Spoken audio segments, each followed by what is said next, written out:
আর আল্লাহ পাক অনেক কিছু মাফ করে দেন, কিছু কিছু বিষয় আল্লাহ পাক মোটেই পছন্দ করেন।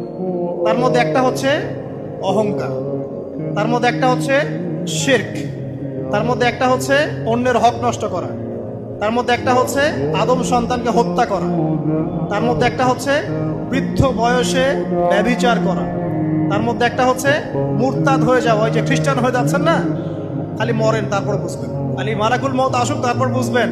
আল্লাহ রাব্বুল আলামিন বলছেন তার রাসূলের মাধ্যমে, কেউ যদি সাক্ষ্য দেয় আল্লাহ ছাড়া কোনো মাবুদ নাই, মুহাম্মদ সাল্লাল্লাহু আলাইহি ওয়াসাল্লাম শেষ নবী, ঈসা ইবনে মারইয়াম আল্লাহর প্রেরিত নবী, আল্লাহর পুত্র নন, জান্নাত সত্য এবং জাহান্নাম সত্য, এই পাঁচটা বিষয় যদি কেউ সাক্ষ্য দেয় ইনশাআল্লাহ সে জান্নাতে যাবে, তার আমল যেমনই হোক না কেন। টাকার বিনিময়ে, চাকরির বিনিময়ে, সমাজসেবার নামে আর চিকিৎসার নামে ঈমান বিক্রি করে ফেললেন, সুবহানাল্লাহ সুবহানাল্লাহ। তোমাদের এই পৃথিবীতে বেঁচে থাকার চাইতে মাটির তলে চলে যাওয়া ভালো। আবর্জনার কোনো প্রয়োজন নাই আল্লাহর এই জমিনে। এই মুসলিম উম্মার আবর্জনার কোনো প্রয়োজন নাই।